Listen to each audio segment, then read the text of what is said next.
Hello and welcome to this episode of Star Wars Generations podcast.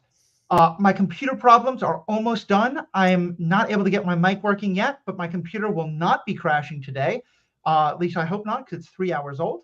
But more importantly, today myself and Alex are here to talk to you about Star Wars, The Bad Batch, Season 3, Episode 9, and most importantly, for all of you who are wondering what in the world it was that we kept not wanting to say because it was in the trailers, Asajj Ventress is back. She's back.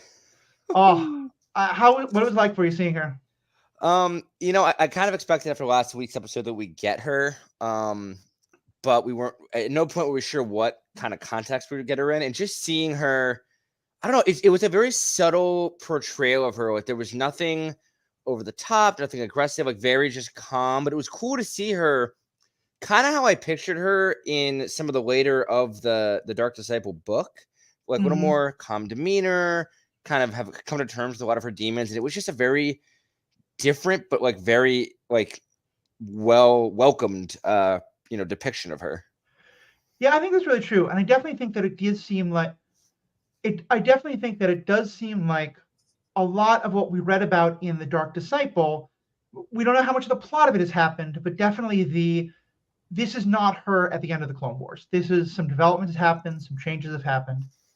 I do want to say a quick thing. For those of you who have not read the Dark Disciple novel yet, we actually did do a full episode on it.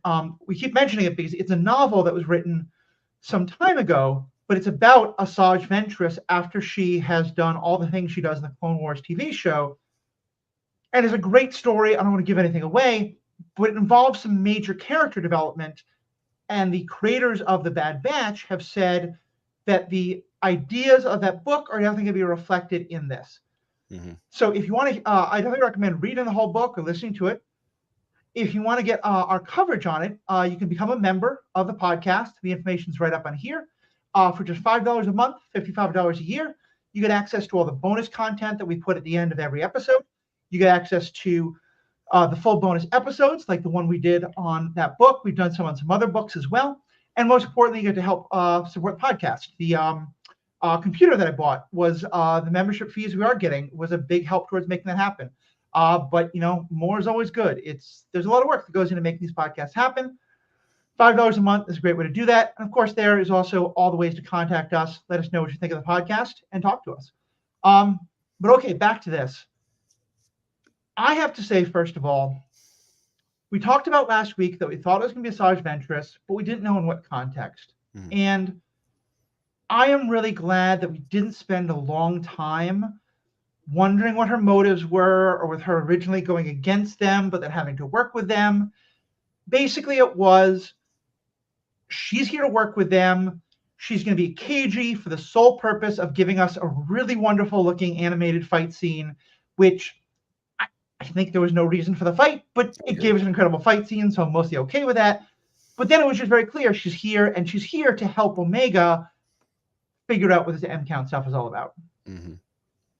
Yeah, and I think that, I know, Matthew, that we've talked in the past about how, like, you weren't super excited about, Omega being Force sensitive. And, like, as I watched this episode, I don't know, I kind of went back and forth. I kind of was seeing your side of it more, and that, like, I was like, I don't know if I need Omega to be Force sensitive. Like, I'm just kind of like, I'm not, like, upset about it per se, but it's just, like, to me, it doesn't feel like a necessity. Like, I think there'd be enough of a motive if, like, the clones found out, oh, like, some of the Jedi we worked with are trapped on Tantis, or like our brothers are there. Like, that's why we have to save them. Like, or maybe Omega is a key some other way. I don't know. Like, it just feels like they're setting us up for Omega to kind of the classic, like, end of Mandalorian season 2, like Omega leaving the father figures to go train, whether it's with Ventress or someone else.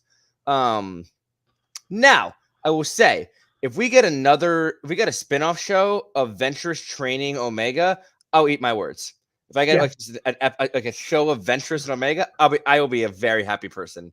I don't know. What did you think about that? I think I'm where you are. I think, well, there's a couple things here for me. Yeah. First of all, we're now in what we know, the second half of what we know is the last season. Mm-hmm.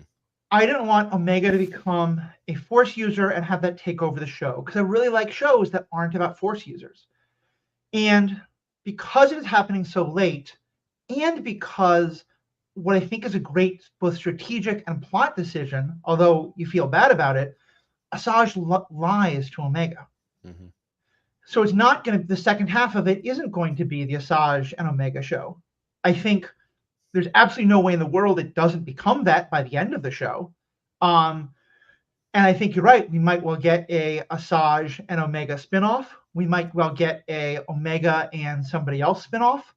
I keep pointing out to people, remember that the more people who we find are confirmed like Force users and able to do great things with the Force during this period, you have to get rid of them by the time of the Galactic Civil War. Mm-hmm. So don't get too attached to them, because they're probably going to get hunted down by Inquisitors and die. And I will insert a moment here. Erin would be very upset if I said that, and I apologize to Erin, even though she's not here. I mean, I don't love that idea, but I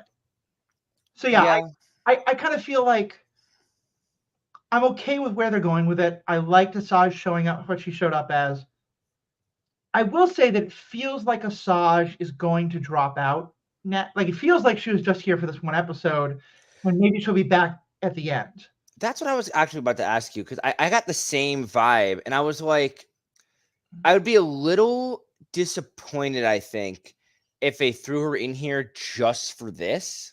Mm-hmm. Like, not like, not that I'm not happy to see Asajj Ventress, she's one of my favorite characters in Star Wars, but I feel like to bring her back, like to break canon, basically, to break book canon, and bring her back for this one single episode, just for her to offer some advice to Omega, would feel kind of, I don't know, just sloppy a little bit. I feel like she needs to come back to some degree. I don't know if she has to like have a huge role, but like at least one more appearance, whether it's helping on Tantis or like I don't know, something. But I feel like she has to show up at some point. But I also got the same vibe of, was that it? She's just gone. Well, and like I said, I imagine she'll be back by the end. Yeah. And I really wonder what they're planning to do with her next. And let me first say this and get it out of the way. I think one of the things that is happening here is that we're having trouble evaluating a show on its own merits because of something that the show writers probably don't have much control over, which is the marketing. Because certainly I will say, and for those of us who have heard us talk about this before, I think we talked about it some, especially last episode, but in the kind of spoilery section, that I was getting to the point where I was feeling frustrated that they had teased Asajj coming in the trailer, but had then waited so long and given us a couple of like, maybe it's going to be her moments. By the time she showed up today, I didn't have a, oh my God, it's Ventress moment. I was like, oh, okay, she's here finally. That's cool. To me, it feels like bad writing. I have to acknowledge, though, I think if they hadn't marketed it that way, I think if really we'd all been surprised to see Asajj Ventress in this, we'd be going nuts. We'd be feeling like, who cares? It's only for one episode. We're getting Asajj Ventress for one episode. But that's the other thing. It's if it's one episode after putting her in the trailer, it feels like why do that? Why ruin that for us? Why not just have it be a reveal? We enjoy it, and then we're not expecting her to have a much larger role. I feel like if you put someone in the trailer, she has to be some bit of a larger player, in my opinion. Right. Well, especially because, it's one thing for characters who have their own stories and are doing their own thing to just show up for an episode. Ahsoka was able to show up for an episode or two of Mandalorian because we knew where she was going. She had other things to do. I don't want to get too into the details, but a slight spoiler for Dark Disciple, it doesn't make sense in canon for her to be doing this at this point in the story. I'm just going to say it that way. And again, check out Dark Disciple, great book. I think we did a great episode on it. Please check that out. Become a member. So it also feels like you can't just drop her in. You have to tell me more about Does this mean that Dark Disciple didn't happen? Does it mean that it is happening just in a different time frame? And again, we might see a lot more of her. Well, but go ahead. Sorry, can I put like a spoiler warning, skip the next 2 minutes down real quick? Yeah, go ahead. Okay, so hard spoiler warning. If you don't want the end of Dark Disciple spoiled for you, please skip ahead a minute or two. Okay, you've been warned. The end of Dark Disciple, Ventress dies. And she makes a comment at the end of this episode before she leaves saying, "I'm not out of lives yet." And I thought that was a very like kind of cheeky way of the writers saying like, we're aware that something has happened to her, but somehow she's still here. I don't know if that was literal, like she actually came back to life, or if they're like saying that was just like a joke. I don't know. Did you interpret that anyway? I wasn't sure. And just to say one thing for those who didn't mind being spoiled but are still listening, part of the point is that book takes place entirely during the Clone Wars. It is Dooku who kills Ventress. So at this point in the story, by the Bad Batch, Dooku is dead, and we're long past that. That's why this doesn't make sense. If it's just a cheeky line, I'm going to be a little annoyed by it. I hope that it's going to be further explained. I mean, we don't exactly know what species she has. Maybe she regenerates, like she's a Time Lord or a cat. I don't know. It'd be interesting to explore. A cat Dathomiri witch. Here's the other thing. Keep in mind, in Ahsoka, we did see a whole lot of thing about the Dathomiri being able to play with death. So that's a possibility. But and again, maybe this is my fault. I just shouldn't have watched the trailer. And so those people who aren't bothered by this, feel free to laugh at me. I want to be spending this time being super excited that she's here and wondering what's going to happen next. But instead, it feels just like, so, yeah. I agree. Putting that aside, though, I did think it was awesome to see her show up. You, I think, like this stuff more than I do. So what did you think of the fight scene? I think that I agree that it didn't feel like necessary. And I was a little anxious that like it was going to be like very like I don't know, like it was going to take up most of the episode. But I also think like canonically, like it makes sense. Like, the clones were fighting the Separatists. Like they're aware that they wouldn't not be aware of Ventress being like a Separatist war criminal. And they, would not be aware that like Ventress had helped Ahsoka in the Clone Wars, or that she had like been trying to turn a new leaf. Like, I don't think they would know that. Right.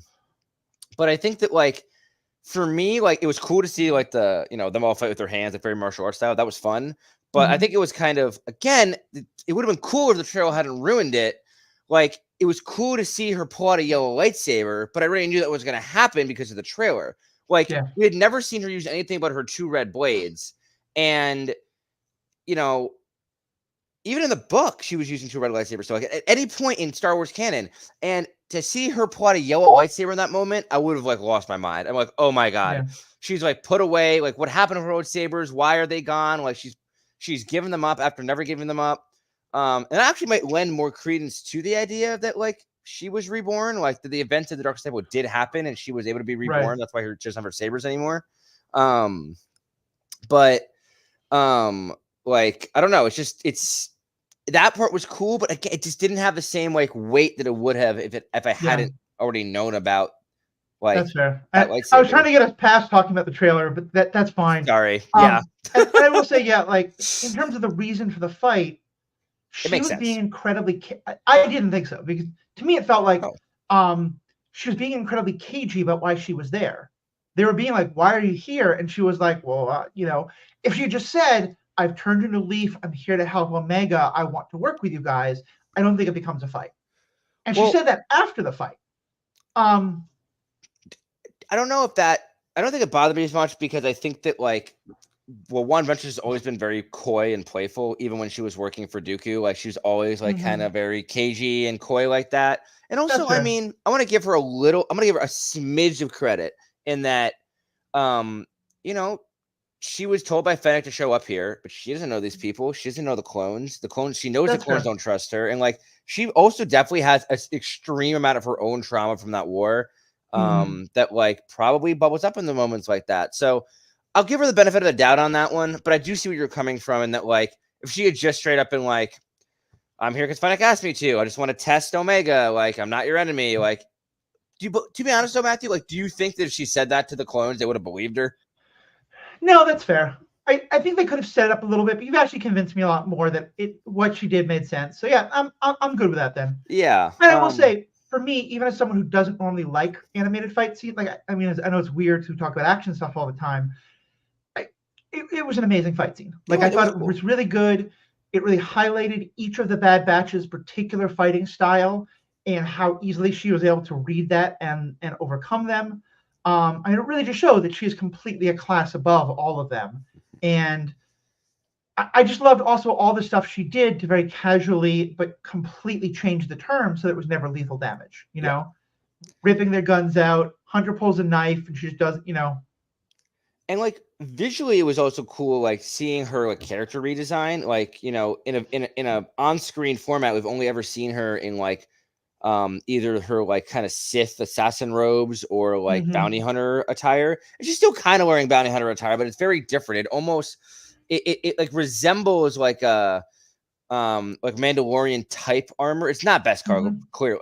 Maybe it is, I don't know, but it doesn't look like Beskar. But like, you know, with the shoulder plate, with some insignia on it. I don't know what insignia represents. But in general, like I liked her design and seeing her with hair.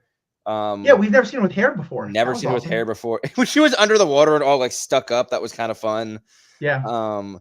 So like I think overall, like I'm feeling happy to finally seen her, and it almost feels like a weight off my shoulders because every episode I've been waiting for this to happen, and now that it's here, I think that like we've seen everything that's been in that trailer. So now like uncharted waters, which actually gets me really excited about the rest of the season because I just won't know what's coming.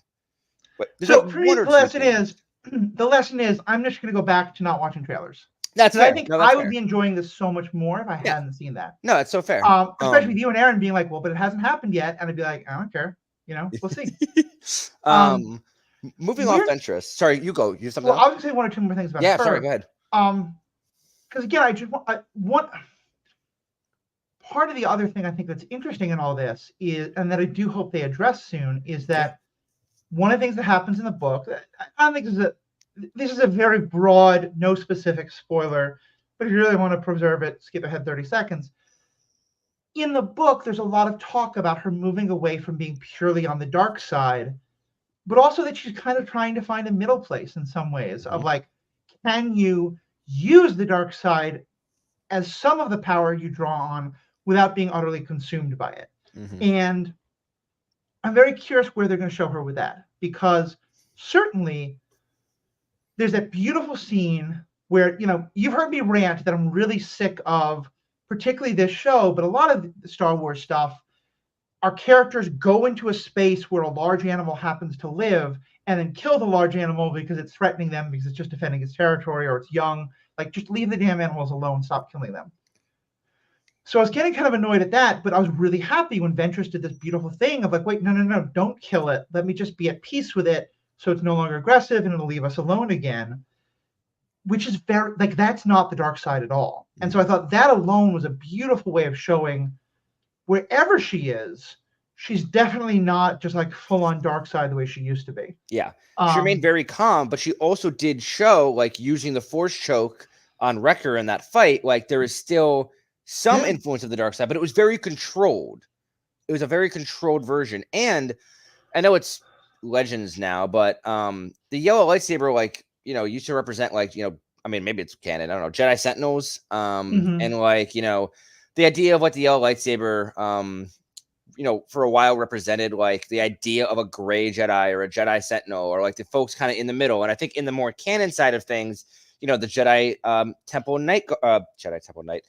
Temple guards would use yellow lightsabers, and it's more representative of that like middle ground and like protector side. You know, Rey has one at the end of episode 9, and I think that's another like kind of telling sign of where she's at. I think they really put a lot of care into her design, which I really appreciated, to like show what you're talking about. Yeah, I do just want to say, by the way, I do not agree with the idea that a force choke is by definition the dark side.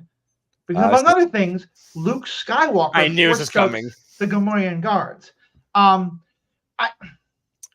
this is a larger concept that I have in general of like, I think if you are fighting people, with the intent to disable them or possibly kill them because they are attacking you. Like, you should be doing it for defense, but force pushing them into a wall to knock them unconscious or force choking them till they're unconscious, I don't see why there's a difference.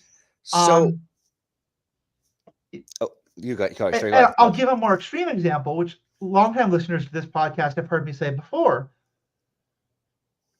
Ezra is fighting with people who are in an AT-ST walker shooting at him. He could use the force to push the thing off if he had enough force strength. I don't think he did at that point. Or he could use the force to mind control the guy so that he causes the thing to be destroyed. Or he could just destroy it some other way. Any of those options, the guy is dead, the AT-ST is being destroyed, and the people the AT-ST is actively shooting at are no longer being actively shot at. So why in the world is one the dark side, the other aren't? Okay, I have a strong opinion on this actually, and I think this could be a whole episode by itself. But I think that it comes down to, and this is going to be like a more extreme example as well. But I think that when it comes down to it, like, yes, the end result is the same, but like choking someone to death versus like pushing them off a cliff where like, it'll be an instant death, or like shooting them, or like a lightsaber through the heart, or beheading, like, I understand it's all death, but like, I think that at a certain point, like choking, like asphyxiation is torture. And I think that the use of that is more dark side because, it is a much more drawn out process of killing someone. Because oftentimes we're not seeing them like, pick them up, snap a neck and you're done, like, which they're capable of doing, but dark side users hold it. And they like take, I think joy and pleasure in watching that happen. But wait, neither Luke nor Ventress used the force choke to kill. You are correct. I will say though, I do believe, and I mean, I'm not freaking George Lucas, so this is just my speculation. I believe that Luke using the force choke in episode 6 was intended, just like him wearing all black, to kind of lend the idea of, will he turn to the dark side? Like, it was meant to be like, here is something Luke is doing that's not like, doesn't seem very typical of like a good person. Like a good person wouldn't choke someone. And obviously, we don't know how that turned out. Like, he was never going to turn to the dark side, but like, that was a legitimate theory of at the time that like that could happen. Yeah. And I know there was even an ending written where he did turn to the dark side. And so I think that from my perspective of the Force and of Star Wars, outside of like Luke and Ezra, I don't believe, and Anakin obviously becomes Darth Vader. We don't see a Jedi using force chokes. We don't like it's seen as like a moment of like, I don't know, a moment of darkness that like a Jedi might have to overcome. And when Ezra does that, I think that's his darkest moment. And that's also in that period where he's using the Sith holocron and it's like 100%. flirting with the dark side. So like, I'm not saying that, that like it is for sure like dark side 101, but I think that using a force choke, at least in the context of Star Wars, is meant to signify like some level of tapping into the dark side.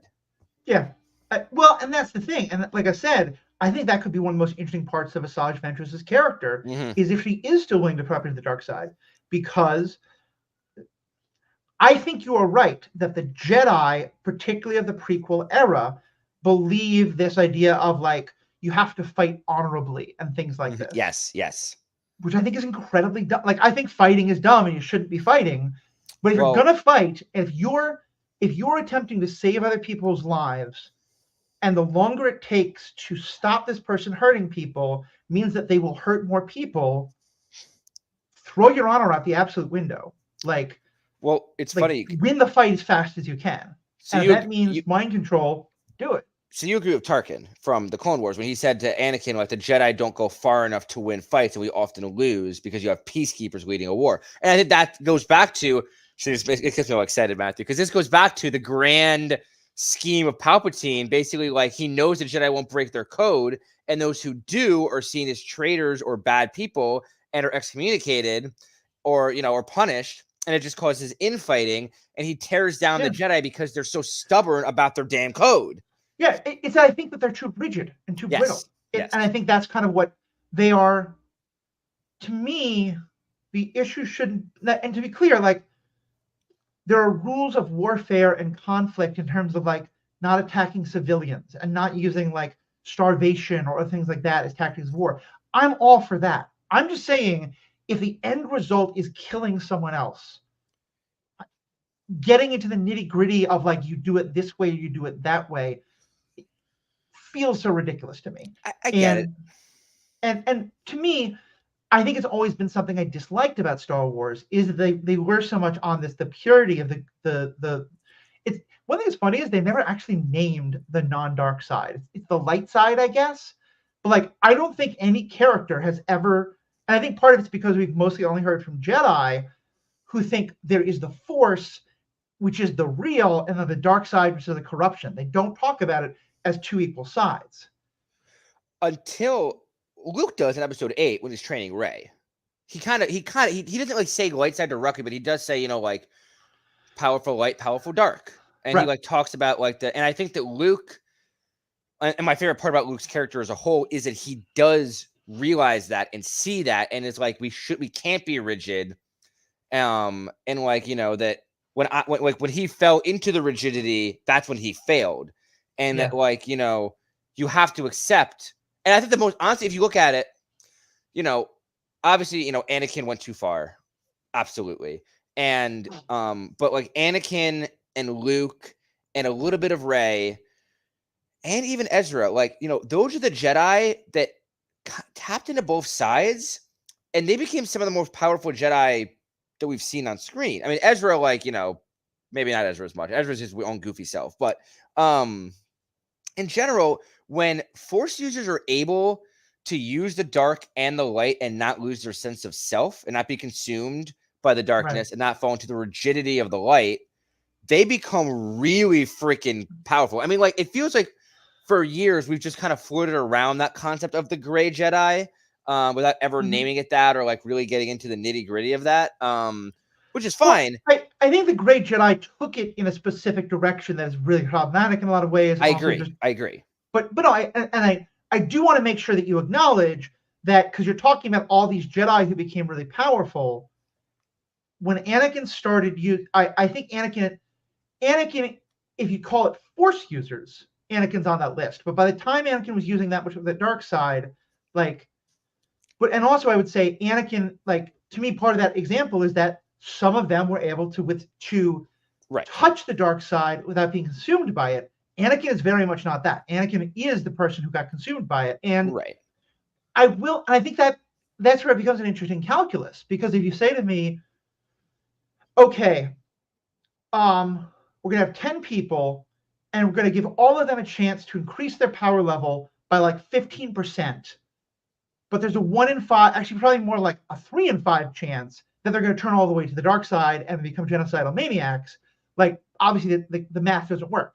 And that math is not, as we've seen a number of examples of people who could touch the dark side. And to me, it's the kind of thing where it's like, I think extreme cases sometimes call for extreme measures. And fair.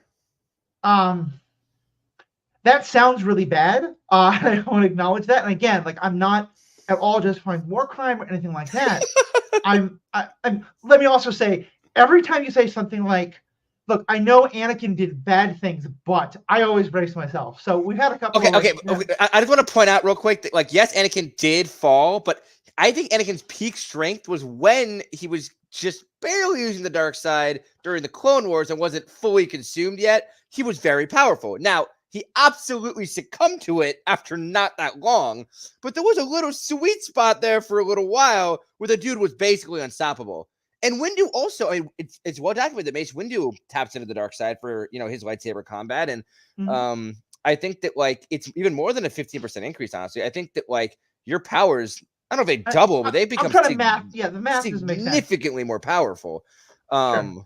But, like, I get what you're saying. Like, it's only for very, like, a certain type of person can handle that. Right. And I think that's like, it's what I hope. Here's the thing. I really hope this isn't our last time we spend time with Ventress. Because Ventress, to me, is a perfect way of exploring those questions. I also think Ahsoka is a great way of exploring those questions. And again, it's why I still want the Ahsoka Ventress buddy show. I don't think that works in any of the canon we have right now, so I don't think we're going to get it. Which does lead me to a question. And I'm glad Aaron's not here for this. Before you ask, can I say one very, very quick thing on what you just said? Because it made me smile, Matthew, in that you think back when the Clone Wars first started, Asajj Ventress and Ahsoka were the two most hated characters by the fan base. Everyone was so mad that these two like female characters were like taking lead roles. And I was so confused. I was like, what do you mean? Like, why would you be mad about this? These guys are amazing. These people are badass. And now they're like some of the most beloved characters. And I think it took the fan base at the time growing up to like become more vocal. But it just warms my heart to see how much love that both of those characters are getting and how like their journeys have become such an epitome of what it means to be like, you know, a force user kind of, you know, on their own path. I will push back a little in that okay. I don't think it was that, like, your general idea 100% agree with. I don't think that most of the fan base didn't like those two characters. I think a small, misogynistic, but very loud and much more internet connected than most of the rest of us at that point. Yeah, but yeah, your general there was idea, my point was there was a lot of hate going around about them, but yeah, you're right. I mean, like, I think that now that the generation who grew up with it is like a bit older and more vocal, yes. Right. And I think the same people who are mad about that, now they say they love Ahsoka and Ventress, and now they're mad about the Acolyte trailer, or they're mad about Rey. So it's just or they're mad about Rey, or haters, the same hating, etc. Yes, you're right. But here's my question. Yes. And without talking about the actual details, but I'm just going to say that, you know, here I'm just let's hold this question. We're going to put a spoiler section of other things from the Dark Disciple. Okay. I'll ask a question at the end. What else about this episode do you want to talk about? Yeah, you know, I'm just going to step back from Ventress for a minute. Well, actually, I keep saying that. One final thing on Ventress, and I actually want to talk about Omega for a minute, but something that I'm curious what you thought of, because it actually made me think of you when I heard it. When Ventress said the line, you know, your blood doesn't make you a Jedi. You know, it's about training. Like, did that help in any way with this whole M count thing, or do you think it was just like I don't know, like, how did you feel about that? Because to me it felt like Asajj was saying like it doesn't matter what your blood is, it matters like how you're trained, but I don't know if that really, you know, helps with the midichlorian concept or not. It does somewhat, but I would need them to explain it further. Because like there's an old saying by an NBA coach, I forget, maybe a college coach, I don't know, some famous basketball coach said like, look, there's a lot of important skills that you can learn to be a basketball player, but you can't teach tall. Some people are just tall, you know, and like with very rare exceptions, and I grew up watching Spud Webb, he was amazing, but with very rare exceptions, if you are 5'2", it's going to be very, very hard for you to develop the skills to be a basketball player. If you're 7 foot tall, you have to work hard still, and like, you know, but like being 7 foot tall plus all that training can make you a great basketball player. Fair. So if what she is saying is that having a high midichlorian count means that you have a higher propensity towards the Force, but that lots of people with high midichlorian counts don't become good Force users, and that people with low midichlorian counts can still become Force users because of their will or their character or something like that, I'm all for it. Yeah, fair. If what she means is that the only people who can become good Force users are people who have a high midichlorian count, but that you need that plus all the training and skill, fair, then that would feel very different to me. Fair. That's totally fair. Yeah, I just wanted to mention that. But finally, back up from Ventress. Let me actually say one more thing on that, which is just a we whole love Ventress. Well, it's a whole other theory that I want to maybe talk about. Please, yeah. If we at some point do go into this idea, and they really just state it flat out, that genetics is a great way to become a really strong Jedi. You know, as is proven by Anakin's children both being very Force sensitive. If that's true across the board, and not just because he's the chosen one, then that means that the discussion of why Jedi aren't supposed to have attachments, which means romantic partners, which means some sexual partners, which often means kids, right? That now becomes a very different discussion. Whoa! Did you just think of that right now? No, I've had that thought in my head for a while. Oh, okay, that's still crazy. I never thought about that. So like, it goes beyond the attachments to the dark side, but also that you don't want like force sensitive children just popping up all over the place, basically. Well, or that you just don't want the people who are already force sensitive to be having their own kids, because then like their loyalty is more to this particular Jedi as a Padawan, and like how do you do all that? Plus, just the like, if Jedi becomes a generational thing, then at some point does it basically just become its own race? And that is like, and now the Jedi are even more separated from the rest. Like, I think there's lots of reasons why the Jedi might say M count is heretical, right? Is genetic, and so therefore we Jedi should avoid, basically like because I will say that like, I believe there were some EU books where there were literally like Sith breeding programs. I was gonna say that like their line of thinking can lead to like the Jedi eventually having come, if the Jedi had not been, destroyed by the Sith like they were, the Order was so strong, being like, well, we're only going to train Jedi born within the temple. And so like, we're going to have literal like breeding programs in the temple. Like, you can only mate with other Jedi. And like, I don't know, like the level of control there, I can go down such a dangerous path. Yeah. If anyone's watched Dune, that's basically what the Bene Gesserit are all about. So, all right, that might be a whole other episode because that's be fascinating to talk about. Crazy. That's crazy. Let's talk about Omega. Let's talk about Omega. Yeah. As the episode began, I realized, I don't know why I didn't think about it before, but the reason I think she's so tight with Batcher is definitely like she has the same kind of force sensitivity to animals that Ezra does. Like that. That like obviously Ventress showed it as well. But I want to like note that I don't think that that's like an every force user thing. I think every force user can connect with other living beings, but I think to like have a special connection to animals was like more of a like a specialty. Like kind of like Cal Kestis and oh my god, I can never remember his name. The Jedi in Dark Disciple. Let's not get into that. Okay, but him and and Cal Kestis can like touch things and they can see their past and their histories, and Ezra can reach out to animals and connect with them. I think Omega has that same ability. Well, but remember, it's not that strong because she wasn't. That was one of the tests that Ventress put her through that she failed. But I think that like to be fair, Ezra was struggling with that too when he was like when Kanan was like, you have to connect with this animal. Like it took immense pressure for her to do that. I think that like Ezra was doing it kind of just here and there, like when he felt the connection with the Lothcats. And I think that like, like her starting on something small, Omega with Batcher makes sense. And I feel like it could lead to her being able to help. And it might even be foreshadowing this episode for like, when they're back on Tantis, one of the large animals that chases them in the jungle, Omega steps forward and like is able to use that ability in that moment to save the Bad Batch from that animal by like being like, no, wait, don't shoot him. Like I can help. And like doing that same thing. It is 100% Chekhov's animal sensitivity. Like totally with you on that. Yeah.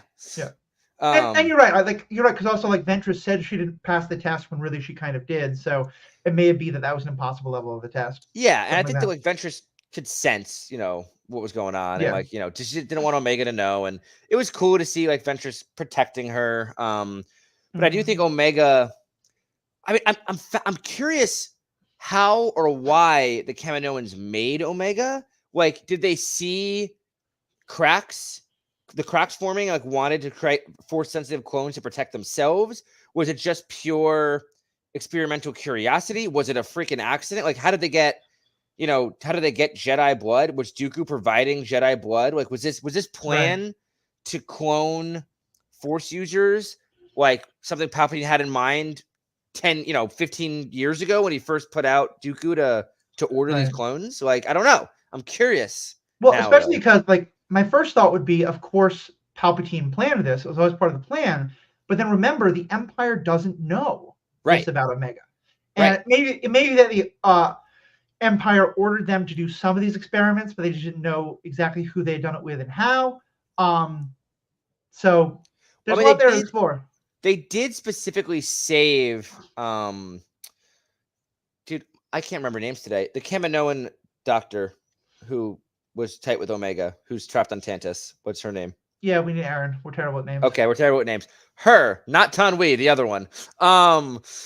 But she specifically was singled out. And like, I know that she was like a lead scientist there, but like, why not bring a couple more Kaminoans? Like, why only that one? And maybe it's because she was specifically assigned. And like, we did see her in the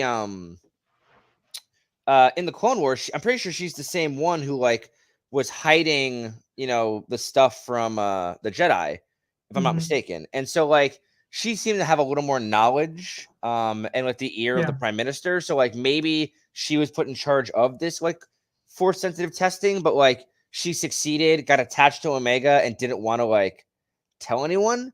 But it's just strange to me that like we only know of one force sensitive clone, and we have no idea how she was made. The Empire doesn't know she exists. But they're testing all the clones' blood. So maybe they do believe one had been made. So it would lead you to believe that they did order it at some point and are just trying to figure out who it is, maybe? Right. Or Mager, I think Namaste or something like that. Namaste, that's it. Yeah. Namaste. I think it is entirely possible that maybe like she was ordered to try this out, but then she reported that none of it worked, that no clones were able to be grown. So I don't want to go too deep on the speculation there, but I think it's certainly a possibility. Yeah, so just interesting. I think it's time to start that spoiler section we're going to do. I also want to say that for those of you, do stick around for the bonus content, because in that we're going to give you about 10 minutes of that Dark Disciple episode. Just give you kind of a taste of what kind of happens in the bonus episodes and stuff like that, and why it's a great idea to become a member. $5 a month, $55 a year. Please think about doing so. But so we're going to be spoiling pretty much everything from that book in 3, 2, 1. Here's my question. In the book, we have this wonderful plot of a romance between Ventress and Voss, Quinlan Voss. Quinlan Voss was his name. And, she basically tries to help him. She says to him, kind of what you're saying, like, you need to tap into the dark side in order to be powerful enough. But he goes too far, and he winds up being completely consumed by it, but then eventually coming back.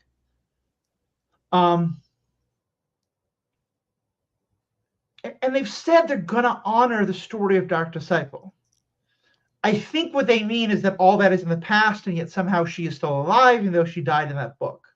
Right. But what if the spinoff we're going to get? We're going to take out the romance. It's going to be a different kind of relationship. But Asajj Ventress is going to teach new Force user Omega how to tap into the dark side, so the two of them can kill Palpatine. And then they fail on that venture. That would be crazy, dude. Well, we know for a fact, we know Quinlan's alive. And so like, they don't even really, I don't know if they're going to even bring him into this at all. Like, it might literally just be like you said, it's all in the past. And we just focus on Ventress now. And that would be crazy though, because Omega clearly does not fear the Emperor. She was like, let's steal his shuttle in like the first episode. She's like, let's go. And if she believes that like that is the key to freeing her brothers, I think she'd be down for it. But like, I don't know, man. Can you picture seeing Omega evil? Like, even tap into evil? She's so innocent. I'm going to ask Erin to record a reaction video to this, because I think she's going to have some very strong feelings about this. She'd be so mad at us. I think you have to do it like 5 years later, so Omega isn't quite so much of a child. Yeah.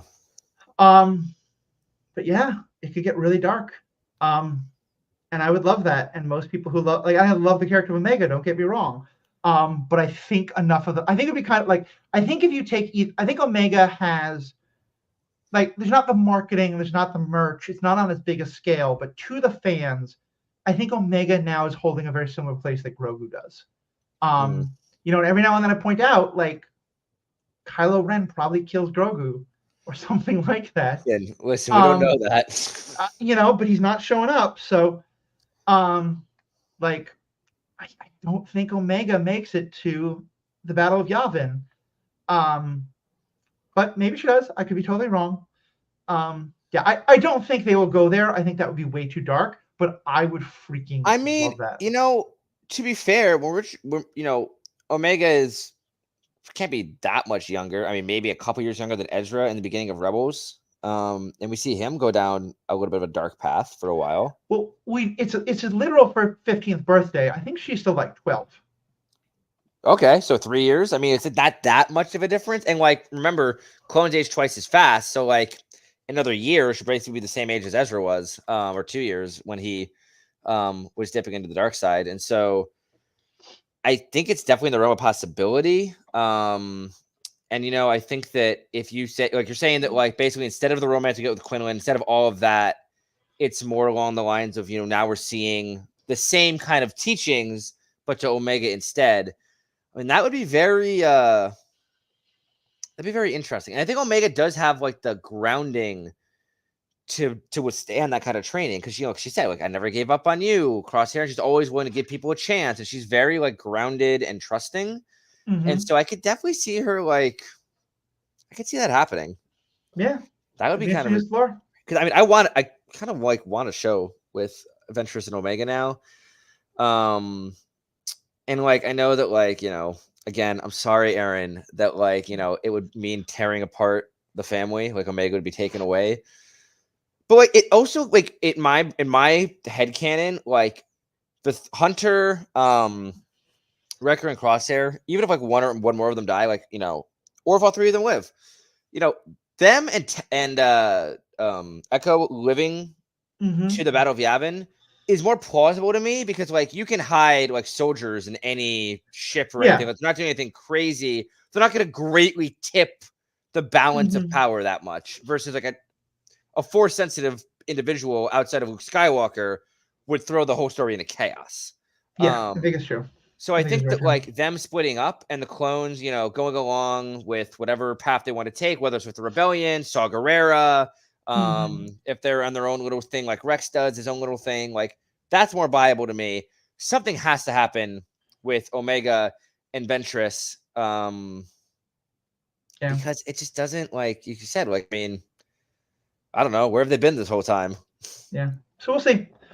All right, any last comments you want to make? I think it's about time to wrap up. I don't think so. I'm just excited to see where the show goes now. I think that there's one, I'm not going to say who it is for those who haven't seen the trailer, but there's one character we saw briefly in the trailer we haven't seen yet. But besides that, I think it's really all new content. We have no idea. We know we're going to go after Tantus at some point, presumably, but I have no idea what's coming in the next episode at all. Yeah, I'd agree with that. So that's exciting. We'll see. Yeah. All right. Well, thank you so much, Alex. As always, for our fans, thank you so much. If you're watching on screen, there's now a couple of ways to contact us. You can also find all the ways in the show notes. We want to hear from you.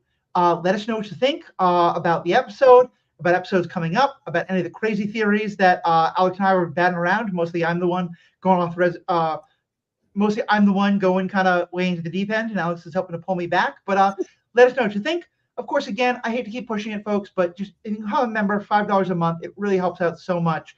And we really are going to be trying to make so much more content for you, for those members. So stick around to hear a little bit of the Dark Disciple episode that we did. Thank you all so much. We have said things. Stay classy. Edu. You do. I do. Do what? The magic of the Grogu.